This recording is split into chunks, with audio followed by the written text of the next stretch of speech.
ठीक है। किसी का समय अलग होगा, किसी का जल्दी होगा, किसी का बाद होगा, लेकिन चेंज आपको दिखेगा। अगर आपको वो चेंज देखना है, पिछले साल से इस साल इंप्रूवमेंट करना है, फालतू की बातें कुछ नहीं सोचनी है। अगर आप अपने समय को बर्बाद कर रहे हैं तो चेंज डिले होता चला जाएगा, ठीक है। मेहनत करते रहे चलिए, उसका कोई ऑल्टरनेटिव आपके लिए अभी नहीं है। हो सकता है बाद में मेहनत के ऑल्टरनेटिव्स आप बना लें, शॉर्टकट में आप सक्सेसफुल बन जाए, अभी आपके पास नहीं है। अभी आपके पास कोई और ऑप्शन नहीं है कि आप सिर्फ मेहनत करें, ठीक है। तो प्लीज आप अपनी सारी एनर्जी उधर लगाइए। मैं आप सभी लोगों को बोल चुका हूं कि आप अपने टाइम को वेस्ट करना कम करिए। खत्म नहीं कर पाएंगे, कम करिए। ऑल ओवर इंडिया बच्चे, भाई जो जेई के है ना, जनवरी में पेपर है, बहुत कम टाइम है। सर प्रेशर होता है जब आप ये बात बोलते हो, फील इट, क्योंकि दिस इज द रियलिटी, ठीक है। जितना अच्छा रहेगा आप रियलिटी को फेस करके मेहनत करें, ठीक है। आपका कंपटीशन दिन रात मेहनत कर रहा है, और जिस समय आपने अपना एक भी मोमेंट इधर उधर वेस्ट करने का सोचा या कर रहे हो, आपको रियलाइज होएगा, होना स्टार्ट हो रहा होगा, क्योंकि दिन के आखिरी में अगर रियलाइज हो रहा है तो उस समय भी अब होना स्टार्ट हो रहा होगा, यार यही चीज मैं 7 दिन से कर रहा हूं, कभी कुछ कर रहा हूं, कभी कुछ कर रहा हूं, फिर रात को मैं सॉरी बोल के सो जा रहा हूं, फिर मैं अगले दिन वही कर रहा हूं। करते समय अब रियलाइज करिए। अब सेकंड फेज मैंने आपको बोला था, मैं 1 हफ्ते बाद आपको बताऊंगा। सेकंड फेज ये है कि अब रात को रियलाइजेशन नहीं होना है। कोशिश करिए कि जब आप समय खराब कर रहे हो एक बार रियलाइज हो जाए, और फिर आपको क्या सोचना है, सर रोके कैसे अपने आप को, टेम्पटेशन होती है वही चीज कंटिन्यू करने की, शॉर्ट देखने की, मूवी सुनने की, देखने की, गाने सुनने की, या बाहर जाने की, दोस्तों से बात, सर टेम्पटेशन होती है। आप बस एक बार अपने से एक सवाल पूछना कि आपकी तैयारी इतनी है कि अभी क्या आपने पीछे का बैकलॉग या फिर कोई ऐसी कोई कामचोरी तो नहीं करी। अगर आपने नहीं करी है तो you should take a break, आप और अच्छी एनर्जी के साथ वापस आते हैं। लेकिन अगर आप बार बार ब्रेक लेके ही काम कर रहे थे, तो अब कोई ब्रेक का सिग्निफिकेंस नहीं है।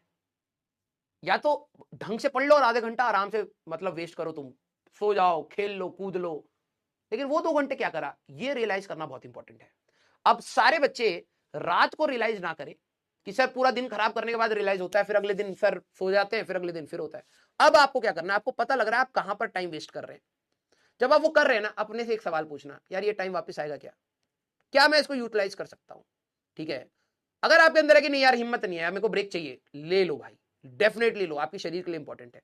लेकिन कई उसमें बच्चे होते हैं पूरा दिन भर कंसेंट्रेशन से पढ़े नहीं, जब ब्रेक की बात है तो हाँ ब्रेक मेरे को प्रॉपर चाहिए, क्यों भाई, कंसेंट्रेशन का टाइम वाला भी तो प्रॉपर होना चाहिए था, वो कहां गया, ठीक है। अब आपको अपने से सवाल पूछना स्टार्ट करना है, ऐसा क्यों कर रहे हो। Second phase of realisation, you have to ask yourself कि ऐसा क्यों। पहले तो रियलाइज होना था कि हाँ कर भी रहे हो या नहीं कर रहे हो, समय पूरा, पूरे दिन का कितना समय तुम बर्बाद कर रहे हो। अब करते समय अपने से सवाल पूछो, और ये सोचना क्या ये समय वापस आएगा। 7 दिन इस सवाल के साथ जियो अब, ठीक है। 7 दिन के बाद देखना आपके अंदर फिर से चेंज आने स्टार्ट होंगे, क्योंकि आप अपने कॉन्शियसली पूछ रहे हो कि यार ये समय मेरे को यहां देना चाहिए या नहीं देना चाहिए, ठीक है। क्या ये मैं जनवरी के बाद कर लूं, क्या ये मूवी मैं फरवरी के बाद देख लूंगा, अटेम्प्ट के बाद देख लूंगा, चिल मार के देखूंगा, क्या आप वो करना चाहते हैं, या फिर अभी जो आपको लग रहा है वो करना चाहते हैं। अब आप अपने से सवाल पूछना स्टार्ट करिए। 7 दिन का टाइम है, अपने से सवाल जरूर पूछिएगा जब भी आप कोई एक्स्ट्रा चीज कर रहे हैं।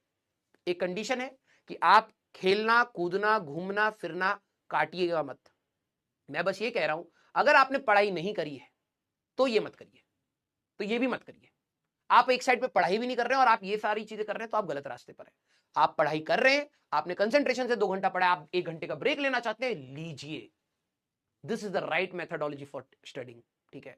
पूरा 2 घंटा कंसेंट्रेशन से पढ़ा नहीं, फिर आप अपने आप को रिलैक्स करने के लिए, या तो उस 2 घंटे में तुम रिलैक्स ही कर लो अच्छे से, फिर पढ़ लो। लेकिन अगर आप पढ़ रहे हो तो फुल कंसेंट्रेशन डिमांड करता है भाई। 14-14 घंटे जो बच्चे बैठ के पढ़ रहे हैं, मैक्सिमाइज टाइम टीचर क्यों बोलता है, क्योंकि आप फुल कंसेंट्रेशन से नहीं पढ़ रहे होते। अगर कोई व्यक्ति 6-7 घंटा फुल कंसेंट्रेशन से पढ़ रहा है, मत करो उसके बाद पढ़ाई, उससे ज्यादा सिलेबस नहीं है। क्योंकि आपकी एफिशिएंसी नहीं होती है, तो कईयों को 10 घंटा लगाना पड़ता है, तब जाके 6 घंटे की एफिशिएंसी आ रही है। 4 घंटा इधर उधर सोचा था, 6 घंटा पढ़ तो लिया कम से कम। कईयों की 12 है, कईयों की 14 घंटे होगी, कईयों की 6-5 घंटे में भी काम निकल रहा है। तो काम अगर आपका निकल रहा है, आप डेफिनेटली उस चीज को आगे बढ़ाइए, ठीक है।